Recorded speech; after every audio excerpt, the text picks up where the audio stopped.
opening act. Fuck it, let's start. Let's just start. Get your seats. Get your beers, everybody. Go ahead. Sit down. Kill the house lights. Let's just start. Let's just start a show. There's no point in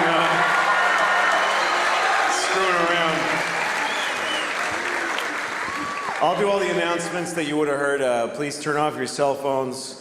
I mean, you can take pictures, but turn off the flash. That's stupid because it's not. You know, like when you're watching the World Series and there's all like that, like your flash is lighting Yankee Stadium. Just leave your flash off. If you have, don't yell out during the show. If you have something you want to say to me, totally, this is what we do. We write it down, and then you go outside in the lobby, and then you go home and you kill yourself. Because that's selfish. This is a rhetorical performance. It's got nothing to do with you. Don't text or Twitter during the show. Just live your life. Don't keep telling people what you're doing. Just, because also,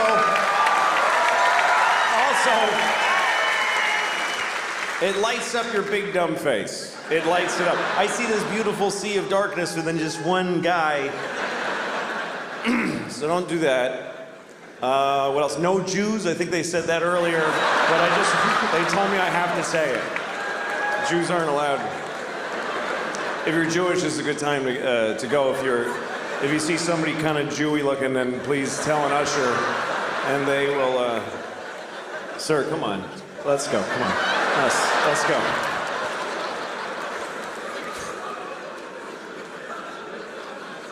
But I'm really glad you're here. This is a sizable crowd. This is a big place. There's about 2,500 people here. And that's a lot of people. That's enough people to be like a sample of the population. 2,500 people is enough people that you're all going to experience a lot. There's enough people here to say that within 2 months, at least one of you will die. I'm just saying, I think it's probably accurate to say that out of any random group of 2,500 people, not all of you are going to make it to Christmas. Unfortunately, there's going to be at least one of you here tonight is going to ruin your family's Christmas by dying a shitty death. And I don't know who it is, I'm sorry. I don't know, your death is whatever. Some people, they want you to do things when they die with their, like, I want you to take my ashes and sprinkle. Fuck you, I'm not doing none of that shit. You're dead. I'm not gonna run errands for you after you're dead. You don't matter anymore.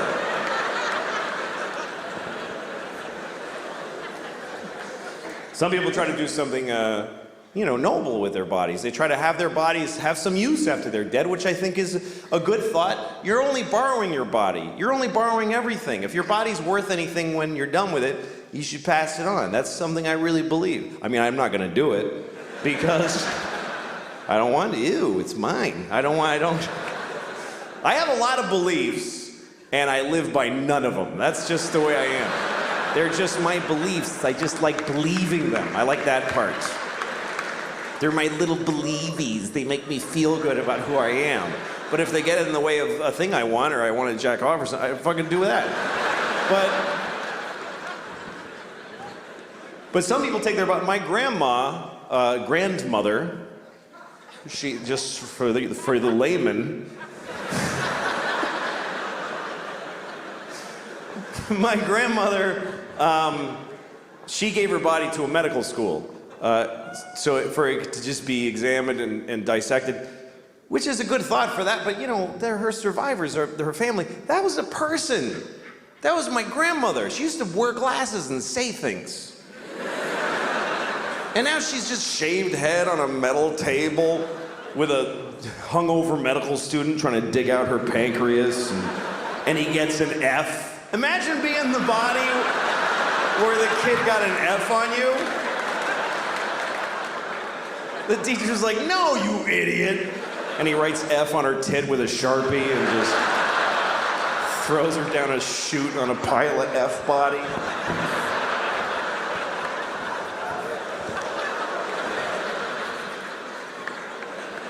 So I don't care about her. Shut up, idiot. Just shut your fucking mouth. Did you hear me before?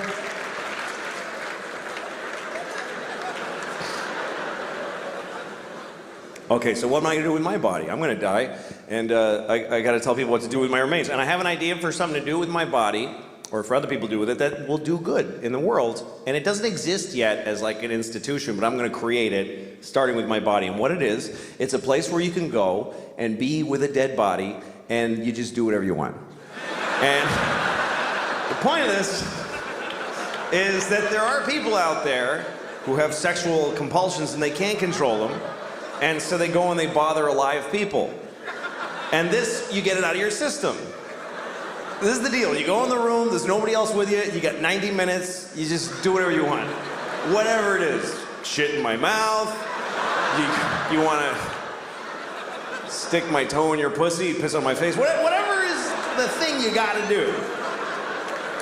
Jack off with the cartilage of my ear, whatever is your heart's desire. I want to be the Willy Wonka for perverts.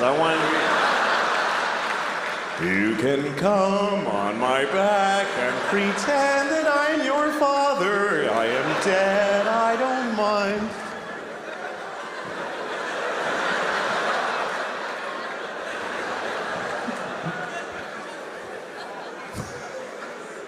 Well, you know, sexual perversion is a problem. You can't stop it. People got to do what they got to do, and you know, this country's pretty perverted. I mean, we have to jack off to everything.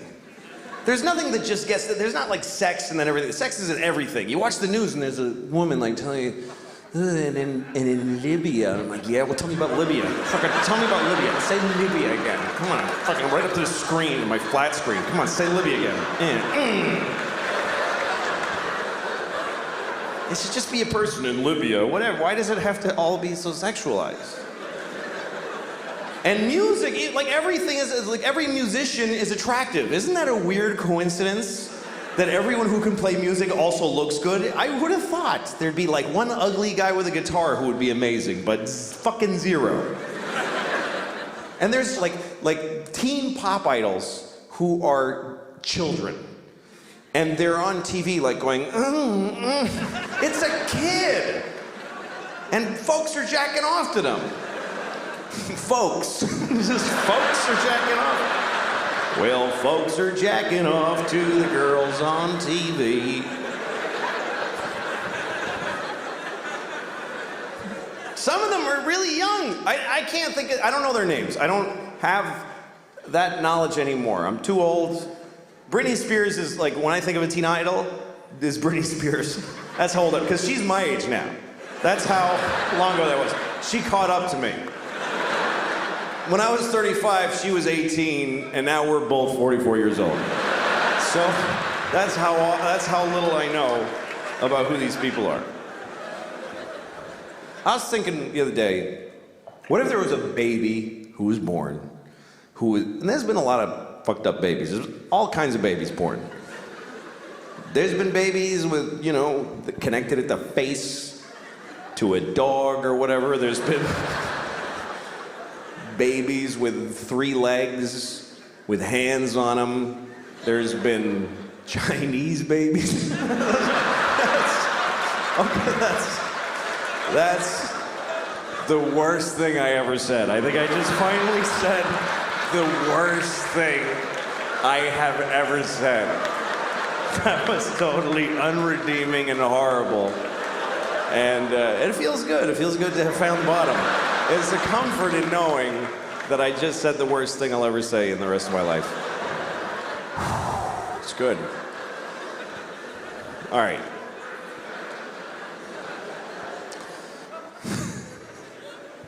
Yeah, I'm not a good guy. I am not. I wish I was a good guy. I like the idea of being a good guy. Sometimes I have an opportunity to be a good guy, but then I don't necessarily do it. I was on a plane once, and I was flying first class because I had a thing. I fly first class. Who cares? Just, that's the way it is. I'm not like you. I'm not. All the things you do, I do a better version of all those things. It's only for another year at the most, believe me. It's not gonna last. It's been about 8 months, I got a year left, and then I'm back to being just like you. But for now, it's pretty good. So, I'm in a first class seat, and first class is so crazily better. It's so much better. You get a bigger seat, you get food, but also you get to sit, and first, you get to sit before anybody else does. They sit you down, and you get to just sit there with champagne and watch all the sweaty, just miserable, all the single moms hefting their stroller and the kid. And you're like, oh, that looks heavy and nobody's helping you. That's a drag. And you get to just...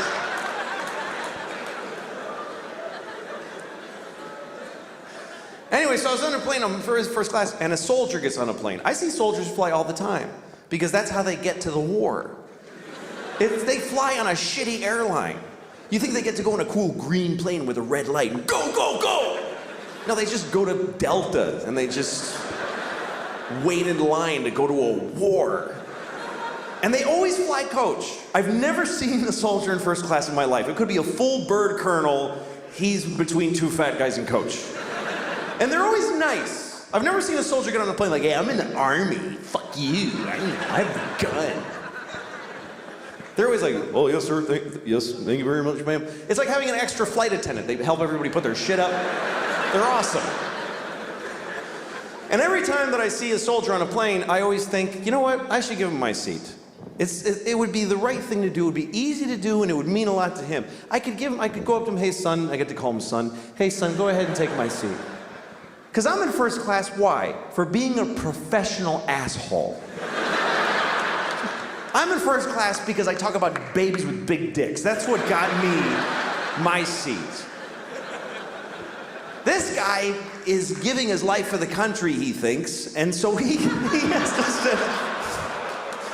But that's good enough. That's good enough. The fact that he thinks it. I'm serious. He's fucking told by everybody in his life system that that's a great thing to do, and he's doing it. And it's scary, but he's doing it, and he's sitting in this shitty seat. And I should trade with him. I never have. Let me make that clear. I've never done it once. I've had so many opportunities. I never even really seriously came close. And here's the worst part. I still just enjoyed the fantasy for myself to enjoy. I was actually proud of myself for having thought of it. I was proud. Oh, I am such a sweet man. That is so nice of me to think of doing that and then totally never do it. At least you should be good just to the people, just turn a good face to the people that you see in life. I don't do that either. Because when I get in the elevator in my building, that's my first contact with human beings always, after being home and just being disgusting for hours. Then I come out in the elevator, and there's always a guy in my elevator who's nice, and I hate it. I get really upset when people say nice things to me. That's not a good impulse. I get in the elevator, and there's always this one guy who he sticks his face right in the front of his fucking head, and he just floats it out there like a big balloon, you know? Hey, how's it going? I get upset, I get cagey, I get this weird impulse that I want to come on his face. I don't know why that's the thing, but that's what I think about, is that I wish I could just secrete cum without the sexual workup, like, as a defense, you know, like a squid or a skunk. Not sexually, I mean aggressively. Hi. Jesus, man. You just came in my eye. I just want to go downstairs, I don't want to talk.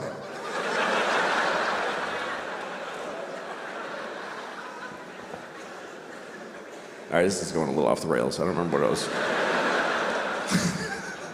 trying to say. I'd like to be a better person.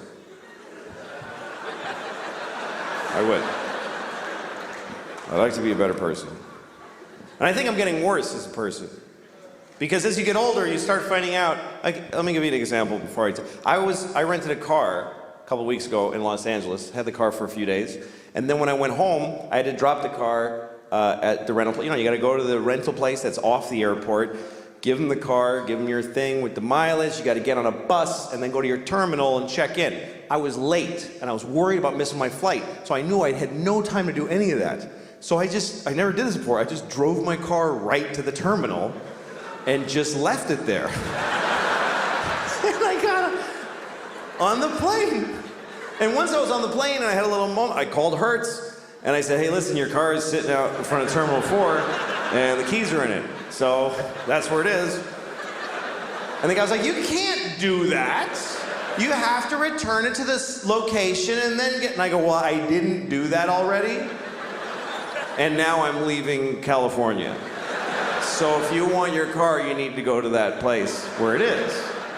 And he was like, oh, Jesus, man. All right, we'll get it. And that was the end of it. And I realized I could do this every time.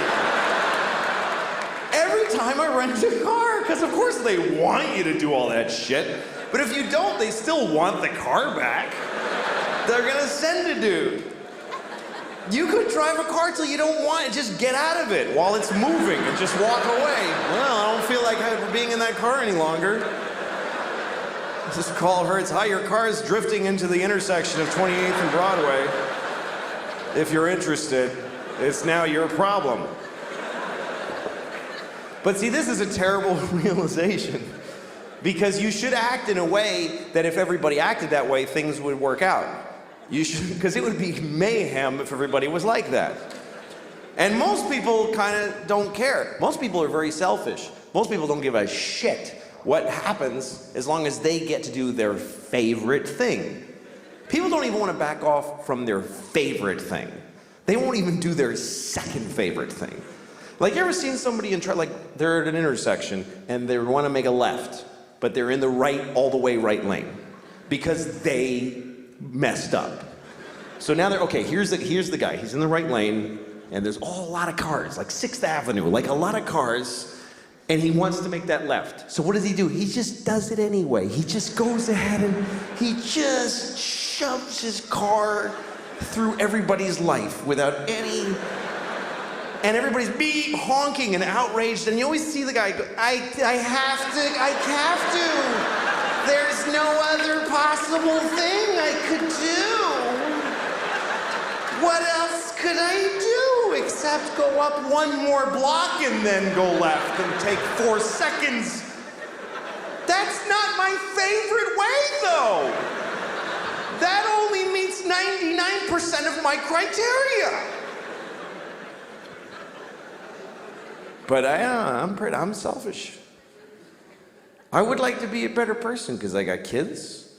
And I want to, pass on a better, but sometimes it's not clear what the right thing is to do. Like one time I threw a candy wrapper on the street and I didn't do it like, yeah. I just, yeah, take that shit straight. I did it because I was, like shaking. I wanted the candy.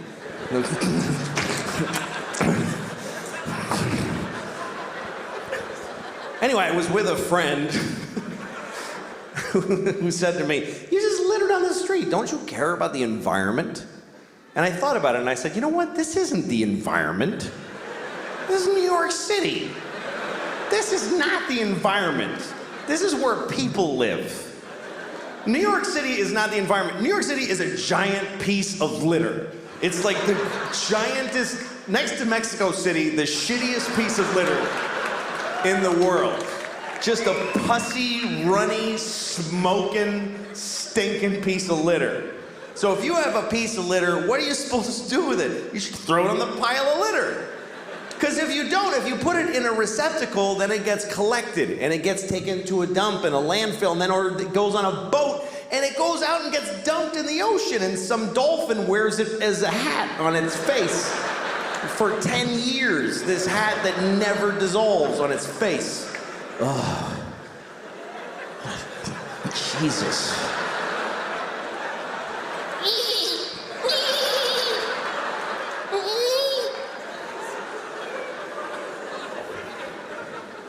I mean, everything that we introduce to the world as shitty. Meaning white people.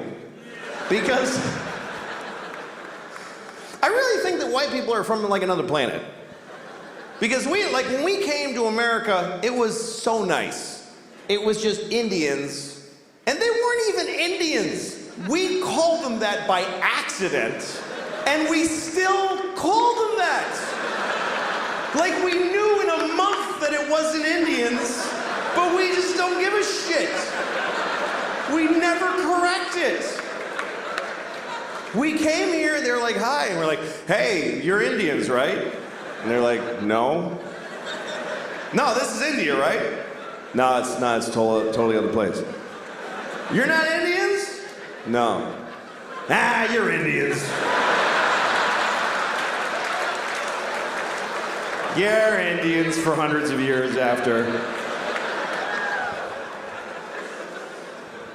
We ruined everything here. This was it was just coast to coast, just green and brown and beautiful. And all the humans were just walking around with painted faces, just walking. And they'd be like, ooh, that looks yummy. And then they just eat from the ground. And then they'd sleep on the grass. And they'd wake up and they'd fuck. And then they'd go for a swim and do a little dance. That was the whole continent, was just folks doing that. I mean, there was people in Mexico cutting off kids' heads and rolling them down the pyramid stairs. But that's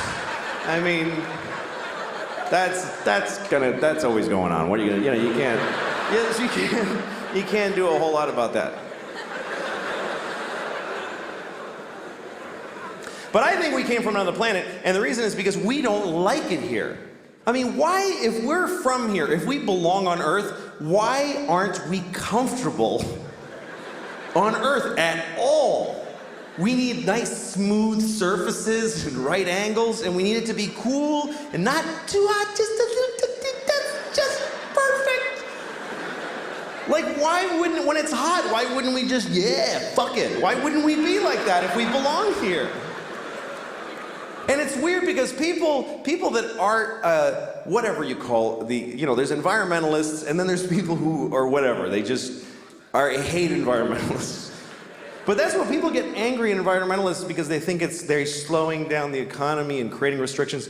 And a lot of these people are Christian. A lot of these people are very devout Christians. And that's such a confusing thing to me, that if you believe that God gave you the earth, that God created the earth for you, why would you not have to look after it?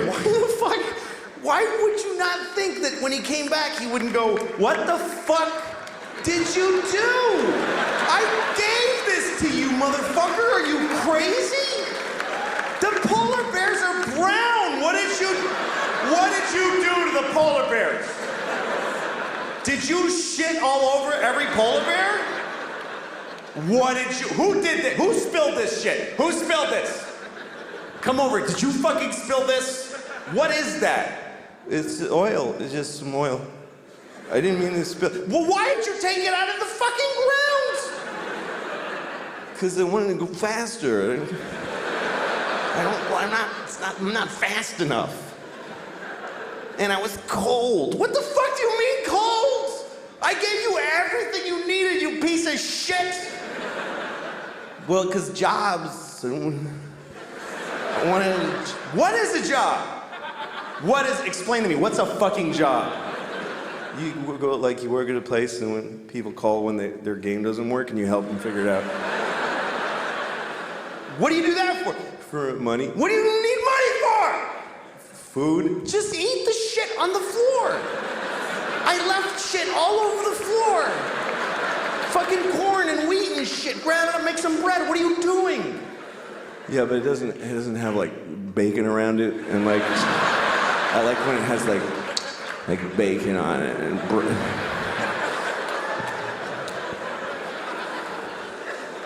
I watched somebody do that the other day after a meal. They went, oh, it was just mwah, mwah. And I started wondering, what does that mean? What does that signify? Mwah. I think what it means is that you ate something so delicious that you then kissed somebody on the asshole and their asshole exploded.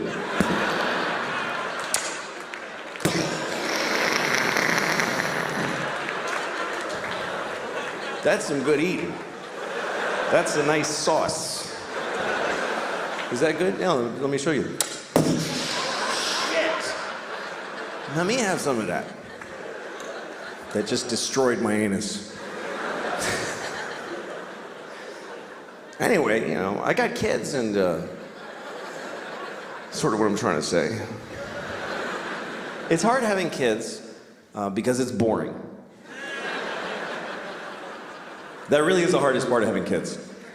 Ask any parent, what's the hard part? Is it looking after their health care? Is it making sure that their education? No, it's just being with them on the floor while they be children. It's just, they read Clifford the Big Red Dog to you at a rate of 50 minutes a page, and you have to sit there and be horribly proud and bored at the same time. I hate Clifford the Big Red Dog. I hate him. There's 50 books about Clifford the Big Red Dog. 50 books. There's 7 books about Narnia that cover the birth and death of a nation and mice with swords and a lion who's a god. They did it in 7 books. 50 books about Clifford the Big Red Dog. And they all tell the exact same story. Look how big this dog is. That's it. That's it. Look how big this dog is. It's the whole book. Here's how big he was at the firehouse. Here's how big he was at Thanksgiving. Who gives a shit? You just drew him big. You just on purpose made him bigger than people. It should be, look how big I drew the dog in this book. Isn't that a mistake? There's no story. You maybe even just drew him closer to the page. I don't even know if you did it honestly. Tell a story about Clifford. Make something happen where maybe he steps on a policeman and shatters his spine and it's devastating to the community. He hangs on for 2 months and then dies. And there's a whole, funeral with bagpipes and everybody's crying. And Clifford gets the death penalty and there's a whole book about his appeal process and how he found Jesus, but everybody said it was bullshit. And the cop's wife was like, I want that dog dead. And then he goes to the chair and they shave all his red fur off, and now he's Clifford the big pink dog. And they put him on a big funny electric chair that the town got together and built. It's boring having kids. You gotta play kid games. You gotta play board games. Little kid board games where you and you go tick, tick, tick, tick, tick. You got a 6, honey. 1, 2, 3. It's just here. Just go here. It's just. Daddy, I'm learning. I know you're gonna grow up stupid because I'm bored. I can't take it, baby. I can't watch it. I'm bored more than I love you. I can't. Come on. My girls are 6 and 9 now. They're actually a really exciting age because they're learning to do some cool stuff. I play Monopoly with my kids. That's really fun. My 9-year-old, she can totally do Monopoly. The 6-year-old actually totally gets how the game works, but she's not emotionally developed enough to handle her inevitable loss in every game of Monopoly. Because a Monopoly loss is dark. It's heavy. It's not like when you lose at, Candyland. Oh, you got stuck in the fudgy thing, baby. Oh, well, you're in the gummy twirlios and you didn't get to win. But when she loses at Monopoly, I gotta look at her little face and I go, okay, so here's what's gonna happen now, okay? All your property, everything you have, all the railroads, your houses, all your money, that's mine now. Gotta give it all to me. Give it to me. That's right. And no, you can't play anymore, see? Because even though you're giving me all of that, it doesn't even touch how much you owe me. Doesn't even touch it, baby. You're going down hard. It's really bad. all you've been working for all day, I'm gonna take it now, and I'm gonna use it to destroy your sister. I mean, I'm gonna ruin her. It's just mayhem on this board for her now. When you have kids, you also have to belong to kid and parent culture. You have to know a lot of parents and a lot of other kids. You have to hang out with other kids. Sometimes they're not even kids you know. Like when I go to parks with my kids, I play with them. I play with my kids. Some people don't do that. They neglect they just take their kids to the parks so they don't have to talk to them, and those kids kind of glom on to our shit. Like I'll be sitting at the park playing a fun game with my kids, and then there's this woman over in a bench and she's got her phone, she's just staring at her phone. And her kid's like, Mommy, talk. Just leave me alone. I'm trying to cheat on your father. Stop it. And then the kid comes up to us, can I be in your family? It's creepy. One time I was at a swimming pool with my kids, a public pool. And I had my daughter, my 6-year-old, on my arm like this. She was like clamped on, and she's kicking. It was so much fun. And then she got off, and another random child just clamped on. I was like, it's like a rat. Get off of me. But I love you. I don't know you, kid. Stop it.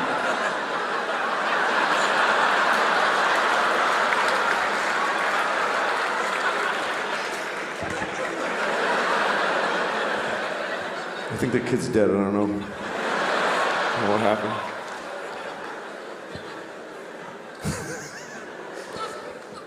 Some kids in my kids' class, I like some of those kids. Some of those kids are cool. They come over to my house. They play with I like them. Other kids I don't like, especially little boys. Little boys in my kids' class, I hate them. I hate little boys. I'm like the opposite of a pedophile. I just hate. There's one kid in my daughter's class who I hate so much. And it's really fucked up because I'm 44 and I hate a 6-year-old. I mean, I hate him.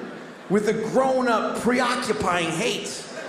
I've thought about him 3 times since I came out here. That's how much I really hate this kid.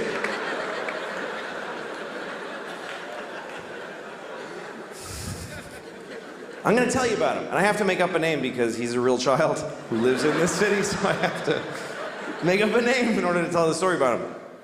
His name is just Jazan the Puss. Let's just call him Jazan the Puss. Fine. Okay. He's in my daughter's class. They're in 1st grade. And when we take our kids to class, there's a little procedure. You bring your kid to school, and they have their backpack and their jacket, and they go to their cubby, and they take it all off, and they put it in the cubby. Then they take their the homework folder and their lunchbox and put them in the bins. Those are their little responsibilities. You help them do it, so they'll blah, blah, blah, blah. But Jazan the Puss... When he comes in, he doesn't do none of that shit. He just walks in and just sheds it all. He just...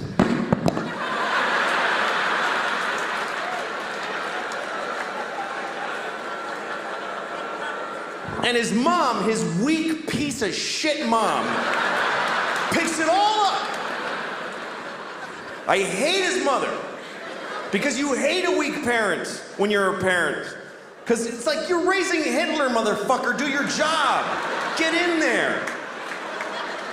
If our parent group in our class were a platoon of soldiers, she'd be the one that we'd put soap bars and socks and... We'd frag that bitch in her sleep. She would wash right the fuck out. She wouldn't make it. When Jazan the Puss drops his shit, this bitch picks it up. She just goes, I'm Sam the Puss. He does like you. I'm just doing fingers. I'll get it though, and then I'll put it all in the bins for him. And she puts it all away for him, which frees him up to punch other kids in the face. Because he's a shitty, horrible, violent child. One time I was at school, and I was volunteering at recess. It's something that you do, you know, if you're a good parent, about once a month or whatever it is, you go to school and you just stand there, you watch recess, you masturbate, whatever you want to do. That is now the worst thing. That's the worst thing now. Now that's the worst thing I ever said. Okay. All right, okay, we'll find it.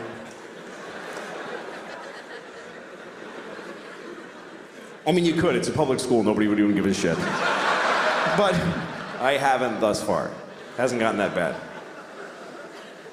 Anyway, I'm watching Recess, and Recess is a trip. If you've never been to Recess, it's intense because it's like the universe. Like, you know, if you watch the ocean crash waves on the beach for a long time, you start feeling like you're understanding how everything works. That's what Recess is like, because every natural chaotic energy is represented at Recess. There's kids swirling around in these big roiling crazy things. There's one kid just spazzing out, just some singularity kid, just a binary system of two kids holding hands and they're running and just clotheslining every child at a certain height. They're keeping a uniform height to the playground. So I'm watching Recess, and I see Xanthopus, and he's walking with this evil... This kid is like evil, stuck out of time. He's like... I always picture him in a gray fur coat with bones in it, and lots of rings from people that he killed, and just walking. And then I see my daughter, and she's standing there just by herself, and there's Xanthopus, and I know he's going for her. It was like an action movie thriller thing. Dun, dun, dun, dun, dun, dun, dun, dun. And I think to myself, I gotta go there, and I gotta protect her. But then I thought, let him do a little something first. Let him do just a little something, because I want this kid in my life. I want a reason. I want aerial photos of him doing some shit to my family that I can bring to the UN and get authority to waterboard this little motherfucker. I want to get him on a flight to Venezuela with an envelope on his head and duct tape and all that shit.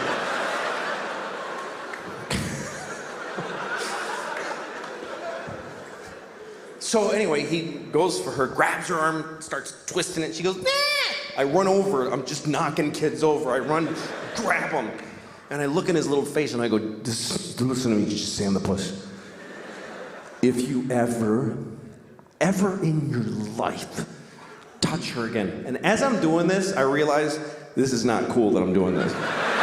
This is totally inappropriate. It's really wrong. It's way over the top. It's too grown up. I mean, it's like he's a drug dealer in my building that I finally fucking... This ends now, motherfucker. I will cut you. I don't care. And he just starts crying pitifully, and I just walked away from him. I just got away.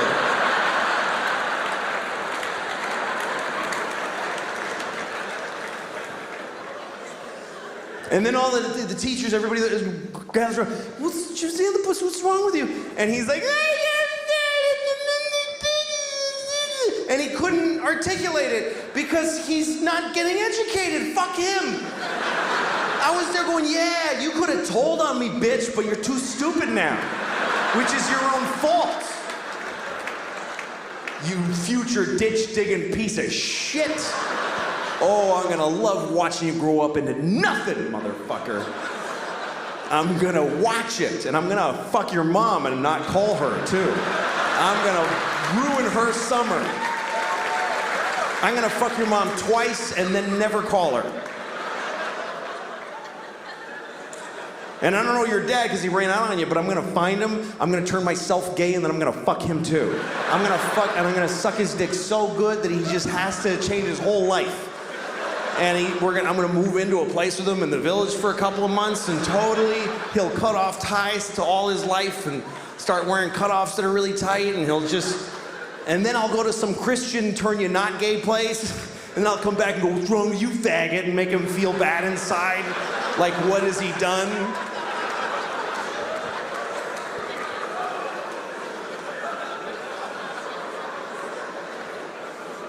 Well, you gotta protect your kids. You gotta look after them. You gotta protect your kids. You gotta do it, man. A lot of people talk the talk, but,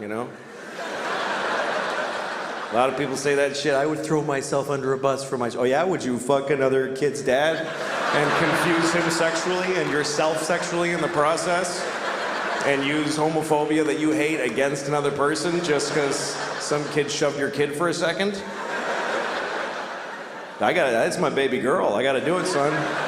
I gotta suck that dick. That's my baby girl. I gotta do it for her.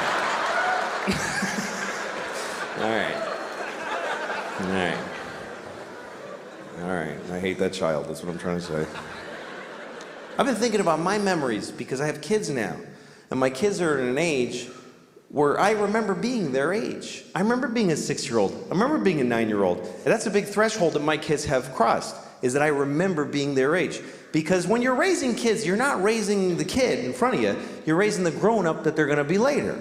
And I was a kid once. When they were babies, I didn't really relate to them because they're babies. A baby is not gonna remember shit that is happening to it. If you have a baby, keep it alive and enjoy yourself. But really, the baby it's not gonna matter.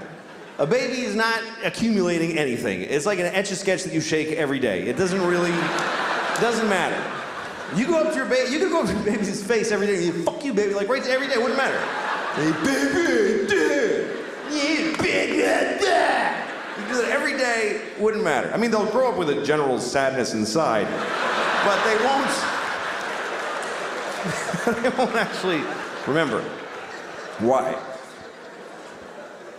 And memories are weird because memories get distorted by who you are now and who you were when you experienced them. Like, I remember when I first started doing stand-up, I was living in Boston, and there was one club that was owned by a gay guy. And my memory is that guy was always trying to fuck me. That's my memory. I've carried it for 20 years. There was a gay guy, tried to fuck me all the time. And recently I caught up with an old friend of mine from those days who I hadn't seen in years. And we started talking about different people, and he brought him up. And I said, that guy always used to try to fuck me.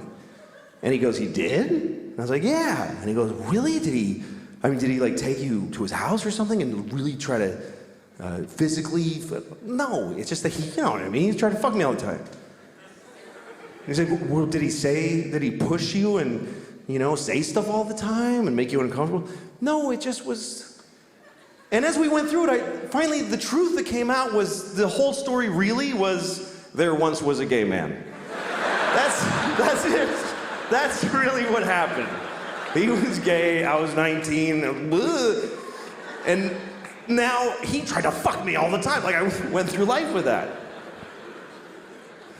But I'm trying to remember, what is my first memory? Like, how far did my memories go? And I remember my first memory, I was 4 years old, and I was standing in front of my parents' house, and I was shitting in my pants. I was just shitting a massive, terribly painful shit. And I was halfway through the shit. That's my first memory, is being halfway. The first half of this shit, I don't remember it. That's still in the ether of infancy. The center of this shit was so wide that I actually came online as a result of the anal pain that I was experiencing. It actually awakened me into the stream of consciousness I'm now living. That's how my life started. That's who I am.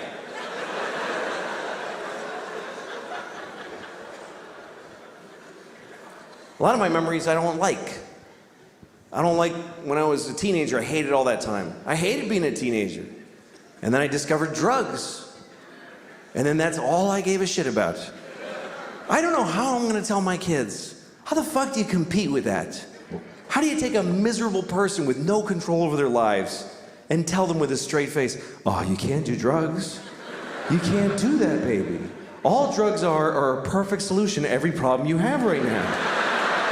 How do you beat that?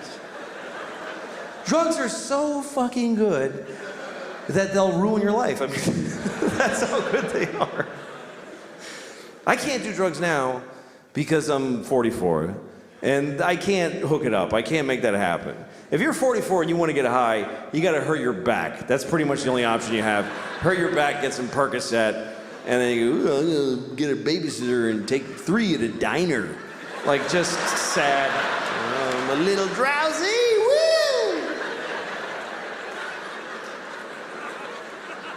I never really could have like I wish I was a drunk. Like that, I love romantically the idea of being a real drunk in my bathrobe all day. Everybody who loves me is always crying. He's destroying himself. I can't watch anymore. Shut up then. Showing up at my kid's school play halfway through. You show who you are, baby! I wish I could be that guy. But I can't drink because I just get tired. I go to sleep. I don't know how people drink and then do shit. Like when I see movies or TV shows where there's people in an office having a power meeting and they're clink, clink, they're making a drink in the daylight with a tie on. Well, Senator, hope you play ball with us in this construction deal, if you know what I'm saying. Yeah, well, I'll see what's in it for me. How is the next scene not all those people just lying on the floor like, oh, fuck. I can't believe I drank whiskey at noon.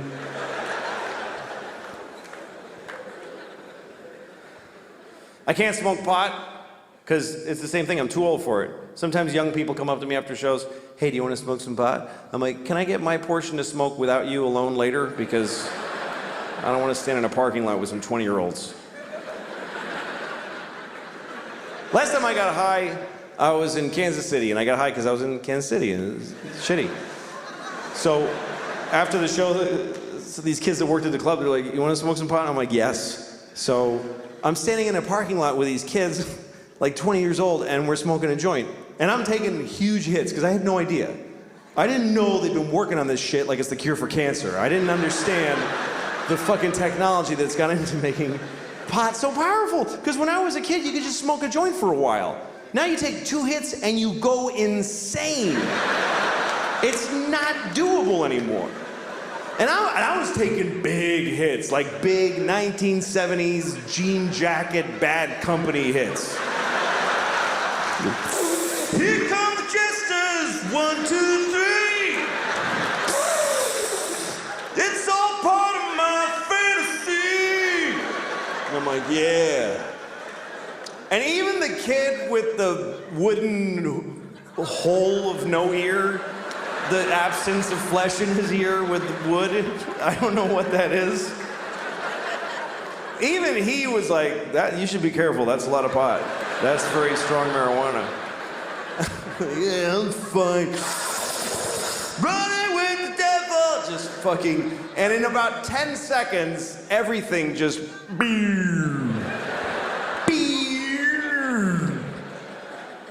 and I'm like, oh shit. This is an ordeal now. I'm not gonna feel okay for a very long time.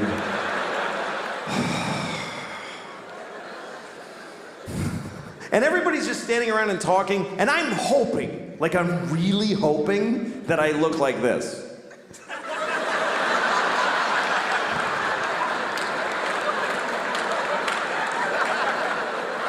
But I'm pretty sure that I was just scanning insanely.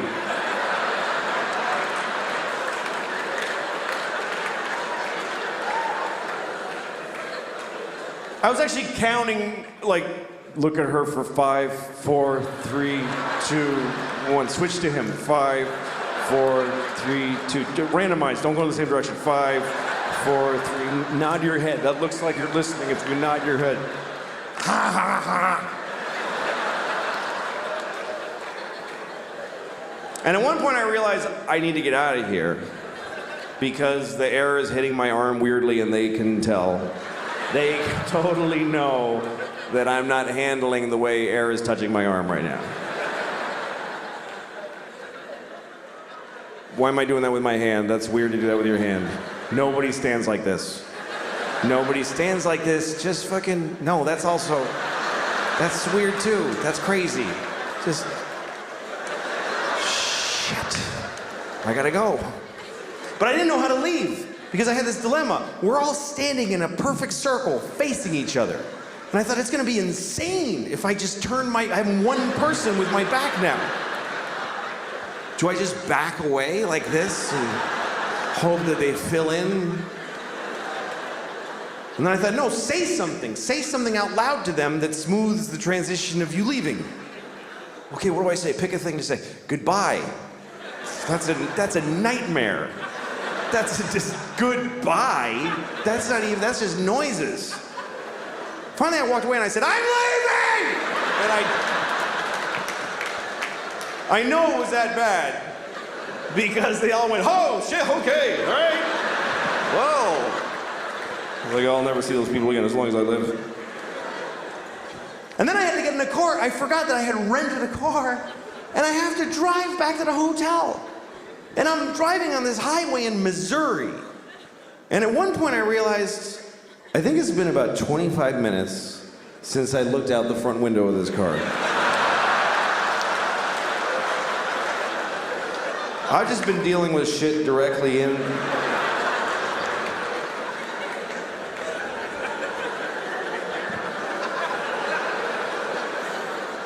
Oh, shit. There's a whole spectrum of responsibility out here. I'm supposed to take part in this. And then at one point, I remember I was at a drive-thru, and I was terrified because there's a lady sticking her head out a window, and she's mad. She's going, sir, sir. I just kept saying, I don't know, I don't know, I don't know. I had the window closed. I had no fucking idea. What part of the transaction am I? Did I pay yet? Have I ordered? Have I been sitting here for 40 minutes just eating at the window and I ate the paper and everything? Sir! And I just went, I don't want it! And I just fucking bolted.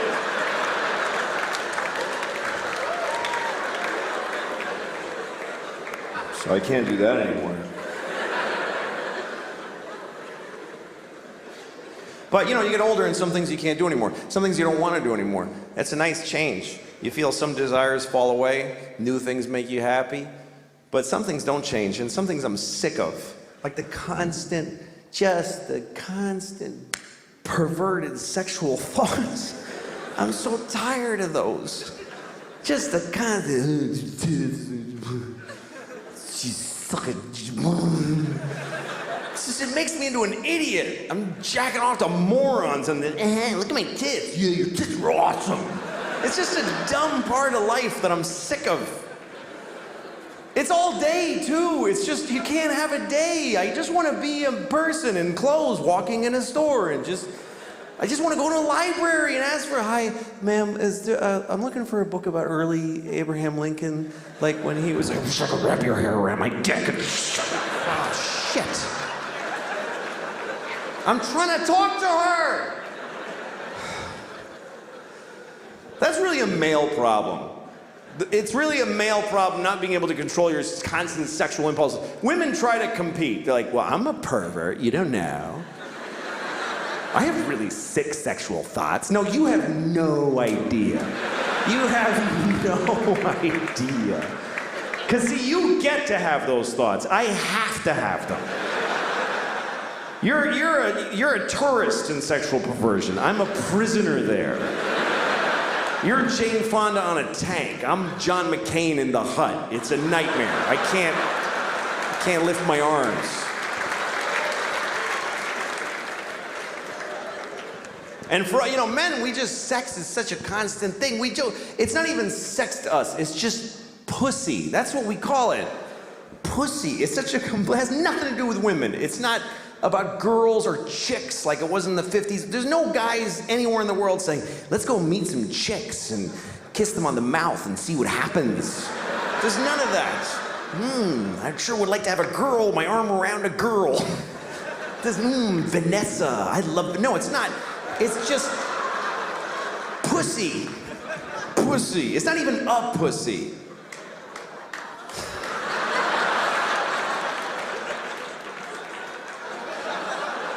It's not some people's pussies. It's just pussy. Like big pink balloon letters in front of our faces all the time. To men, it's just an element of the universe. Like it should be on the chart of the elements. Next to tin and ammonia. Put PY with an atomic weight of 12 or whatever pussy atoms weigh. The sad thing is that for all our obsession about sex and how much we love it, we suck at it. Men are terrible at sex. It never even occurs to us to do it well. Women just make sex great. Women are the good part of sex. They accept the dick with grace and they turn it into art. Or they climb on and they ride. They go for a ride. Men don't, we just climb on.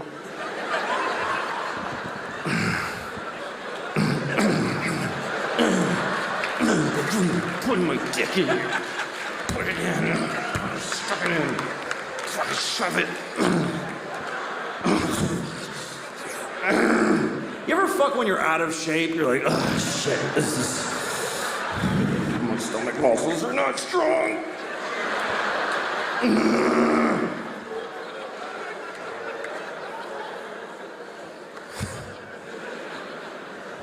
We're so bad at sex, and then we wonder why women aren't like really aggressive about sex. We think it's because they don't have as much desire as we do. That's how stupid men are.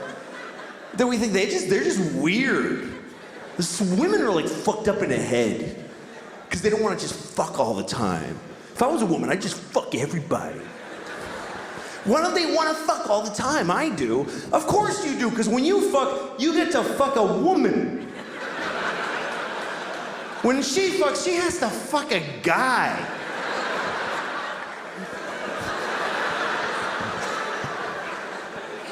Wildly different experience. For a man, 100% of the time he's fucking a woman, it's the greatest thing that ever happened in his entire life.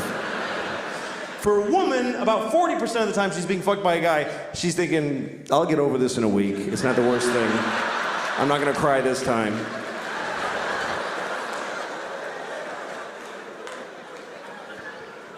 Another thing that proves how bad men are at sex is that after sex, you're looking at two very different people.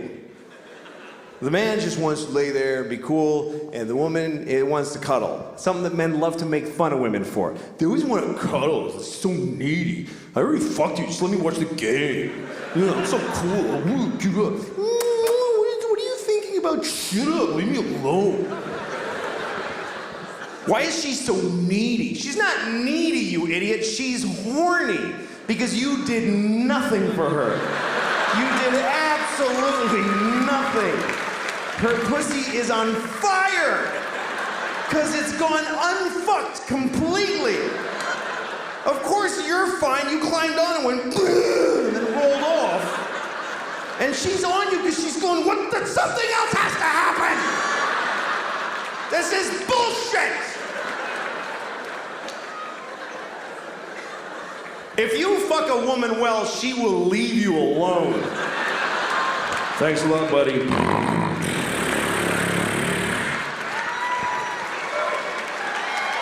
Thanks a lot, folks. I hope you enjoyed the show. You guys were great. Thank you very, very much. Good night.